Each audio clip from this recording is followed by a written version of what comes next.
Pagkalipas ng ilang araw, binisita ni Arl ang Yellow School kung saan tinanong niya ang isang guro kung maaari siyang ma-promote sa susunod na klase. Ipinaliwanag niya na para mas mabilis na ma-promote, kailangan niyang patunayan ang kanyang mga kakayahan sa pamamagitan ng paggawa ng isang kapaki-pakinabang na bagay para sa showcase ng kanilang paaralan. Gayunpaman, dahil nakalimutan ni Arl na magparehistro, kailangan niyang maghintay ng ilang buwan para sa susunod na showcase dahil puno na ang mga slot. Dahil naiinip na si Arl, nagmakaawa si Arl na kahit papaano ay gumawa siya ng exception, ngunit tumanggi ang guro. Walang magawa, sinubukan niyang sabihin sa guro na lumikha siya ng isang bagong uri ng golem, ngunit tumatanggi pa rin ang guro na labagin ang mga patakaran para sa kanya. Gayunpaman, isa pang instructor na nagngangalang Rodwell ang naging interesado sa golem ni Arl. Sinabi niya kay Arl na kung tunay niyang maipapakita sa kanya ang isang espesyal na golem, tatanggapin niya ito bilang kanyang research assistant at bibigyan siya ng isang espesyal na pwesto sa showcase. Inisip ni Arl na ang alok ay masyadong maganda para maging totoo, ngunit tinanggap niya ito. Sa likuran niya, inisip ng guro na nagkamali siya, na ikinalito ni Arl. Ipinaliwanag niya na kahit papayagan siya ni Rodwell na sumali sa showcase, napakataas ng kanyang mga requirements dahil isa siyang fanatic ng golem. Nagtaka si Arl kung ano ang mali doon. Kaya, isiniwalat niya na si Rodwell ay lumilikha ng mga combat golem at ginagamit ang mga ito upang durugan ang mga mahihinang estudyante sa kanyang mga showcase. Nagulat siya, na pagtanto niya na gusto lang siyang gamitin ni Rodwell bilang kanyang buhay na test dummy. Nag-alok ang guro na tulungan si Arl na makaligtas sa alok ni Rodwell, ngunit hindi niya ito ininde dahil tiwala siya sa sarili niyang kakayahan sa pakikipaglaban. Pagkalipas ng ilang araw, nagsimula ang showcase kung saan inilatag ng lahat ng mga guro ang kanilang mga nilikha. Di nagtagal, pumasok si Rodwell sa arena at inanunsyo na ipapakita niya ang kanyang mga golem. Sa sandaling lumitaw siya, nagsimulang magbulungan ng mga manunood na si Rodwell ay aapihin ang isa pang biktima. Ipinatawag ni Rodwell ang kanyang mga earth golem at sinabihan si Arl na ilabas ang kanya. Tumango siya at tinawag ang kanyang golem, si Alpha.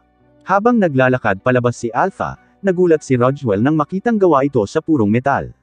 Habang pinapanood ang espesyal na golem, humanga ang mga bata sa pagkamalikhain ni Arl.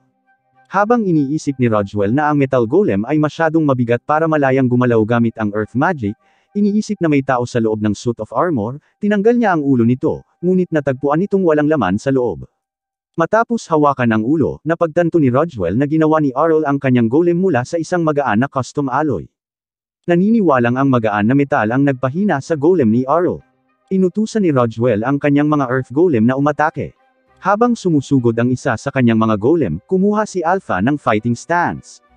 Nang sumuntok ang golem kay Alpha, pinigilan ito at ang puwersa ng block ay nabasag ang braso ng golem. Nang makitang tuluyang nawasak ang kanyang pinakamalakas na sandata, sa wakas ay tumigil si Rodwell sa pagmamaliit sa nilikha ni Arl.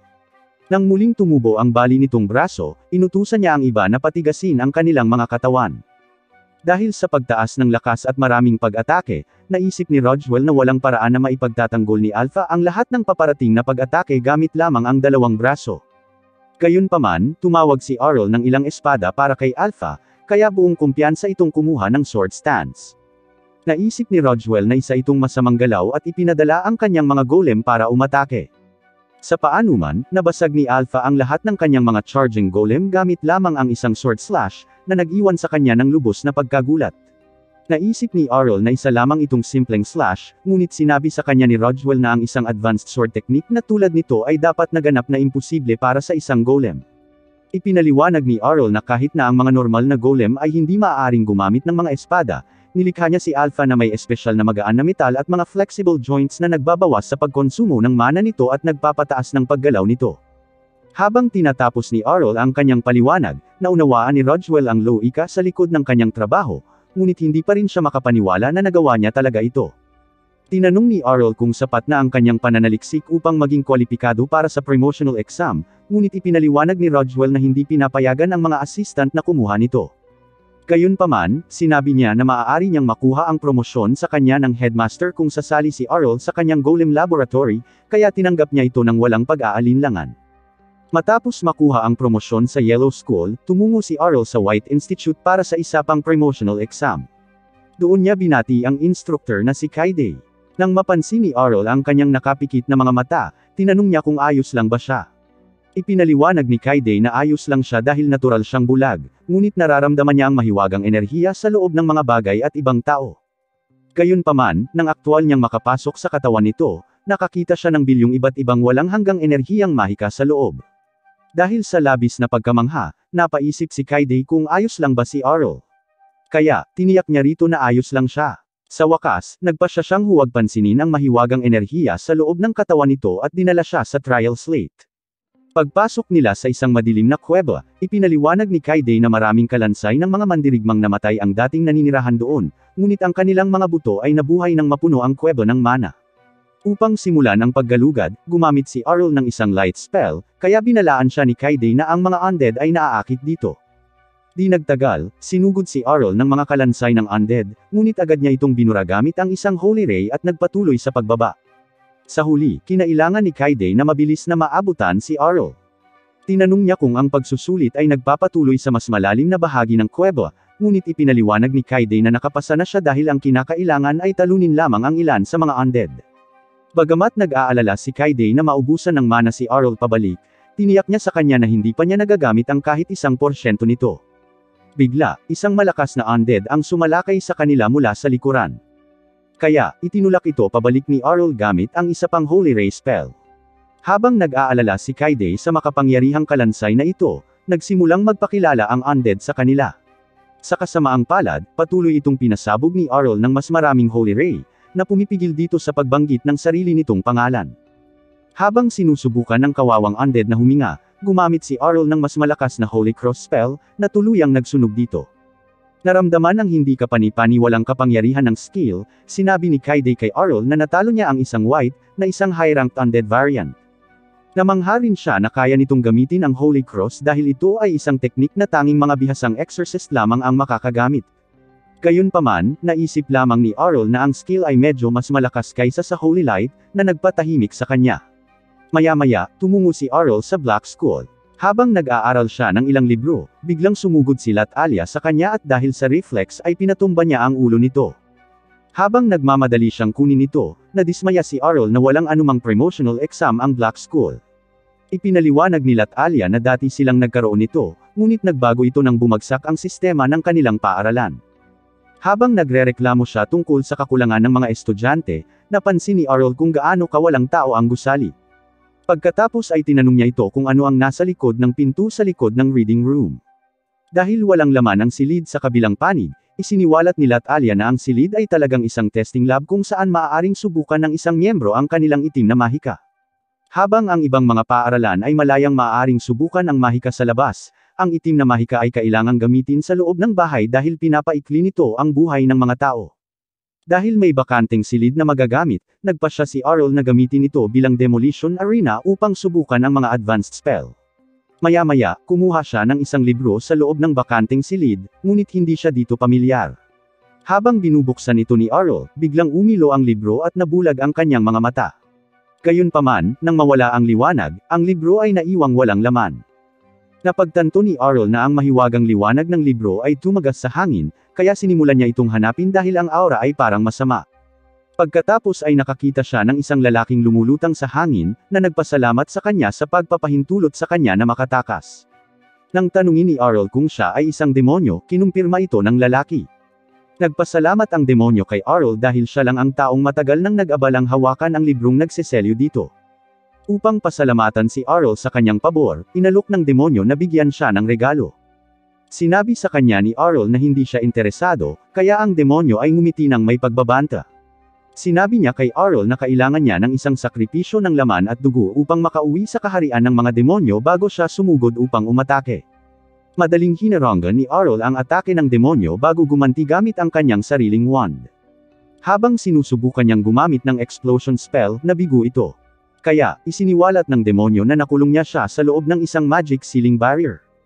Nang makitang walang silbi ang mahika, pinili ni Arul na direktang lumaban. Ginamit niya ang kanyang wand na parang baseball bat at madaling tinarak ang ulo ng demonyo sa isang atake lamang. Sa gulat, mabilis na ikinonekta muli ng demonyo ang ulo nito. Inakala ng vampira na si Arul ay isang mahiwagang eskrimador, ngunit sinabi sa kanya ni Arul na wala talaga siyang klase at agad siyang sinugod. Habang tinatanggap ng vampira ang kanyang patuloy na mga atake, sinabi niya kay Arl na hindi gagana ang kanyang mga pisikal na atake. Gayunpaman, nagpatuloy si Arl na parang baliw, na nagpakawala ng milyon-milyong hiwa sa nabibigong vampira. Nagulat na nakaligtas ito, pinagpatuloy ni Arl ang kanyang pagsalakay. Di nagtagal, napilitan ang demonyo na paliitin ang sarili upang mapanatili ang mana nito hanggang sa pilitin nito ni Arl na lumiit sa laki ng isang daga. Sa wakas, inamin ng demonyo ang pagkatalo at nagmakaawa sa kanya na tumigil. Kaya, sumang-ayon si Arl. Habang labis na natutuwa ang demonyo, nilagyan ni Arl ng kakaibang selyo ang tiyan nito, na ipinaliwanag na ginawa niya itong alipin. Habang sinusubukan ng demonyo na lumaban, nagliyab ang buong katawan nito. Kaya, ipinaliwanag ni Arl na magdurusa ito ng matinding sakit sa tuwing may isip nitong magrebelde laban sa kanya. Nang sandaling iyon, lumapit si Alia para tingnan ang kaguluhan at nagulat nang makita niya ang demonyo. Ngunit mahinahong ipinaliwanag ni Arl na hindi niya kailangang mag-alala dahil ginawa niya itong pamilyar. Maya-maya, lumabas si Arl para salubungin ang mga batang bumabati sa kanya sa lahat ng kanyang promosyon. Doon din binubuli nila ang kanyang kawawang alagang vampira, si Matty. Ngunit hinayaan siya ni Arl na gawin ang anumang gusto nila.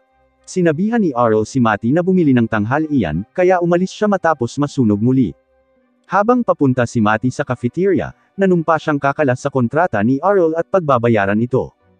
Pagkalipas ng 6 na buwan, nagpulong ang lahat ng 6 na punong guro ng paaralan.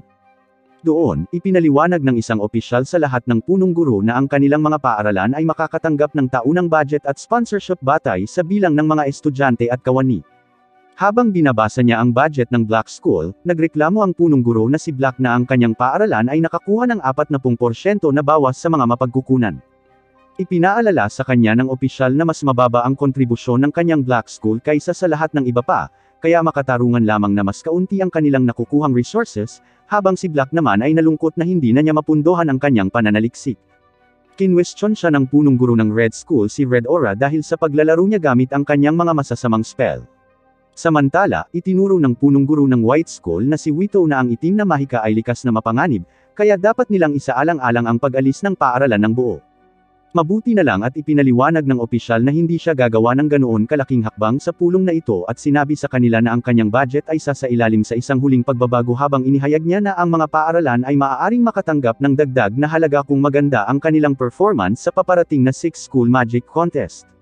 Sinabi niya kay Black na bibigyan niya ito ng parehong halaga noong nakaraang taon kung siya ang mananalo. Nagalit sa kanyang hindi patas na alok, napagtanto ni Black na sinusubukan nilang tuluyang sirain ang kanyang paaralan. Bumalik kasama ang grupo, iniisip ni Arl kung ano ang magiging hitsura ng paparating na Magelord Festival. Sinabi sa kanya ng mga bata na ang Magelord Festival ang pinakamalaki sa kanilang lungsod at ang 6 School Magic Contest ang magiging grand highlight nito. Tinanong ni Kato si Arl kung sasali siya, kaya ipinahayag niya na lalaban siya sa Rookie Division. Nasa sabik siyang makita ang kanyang mga kakayahan. Nagsimulang magtalo ang mga bata kung aling mahika ang dapat niyang gamitin. Gayunpaman, sinabi ni Arl sa kanila na hindi niya lilimitahan ang kanyang sarili sa isang mahika lamang, ngunit iniisip ni Matty kung aling paaralan ang kanyang ire-represent. Sinabi sa kanya ni Arl na tinawag siya ng mga headmaster para sa isang pagpupulong kinabukasan ng umaga, kaya malamang na doon niya ito matututunan. Nang makita ang interes ni Matty sa pagdiriwang, inisip ni Arl kung gusto niya ito, ngunit umakto siyang parang walang pakialam ang mga demonyo sa mga pagdiriwang ng tao. Sa ibang lugar ng gabing iyon, gumuhit si Black ng kakaibang bilog ng mahika sa lupa, bumubulong tungkol sa pagpapakita sa lahat ng tunay na kapangyarihan ng itim na mahika. Habang tinatawag niya ang pinakamalakas na halimaw sa kaharian ng mga demonyo, isang blob monster ng pumipilipit na laman ang lumitaw mula sa bilog. Gayunpaman, agad nitong nilamon si Black, na labis niyang ikinagulat. Ilang sandali pa, tuluyan siyang hinigop ng blob monster, malayang naghari sa walang magawang lungsod ng mahika. Diyan nagtatapos ang episode 10. Mag-like at mag-subscribe para hindi makaligtaan ang susunod. Salamat sa panunood.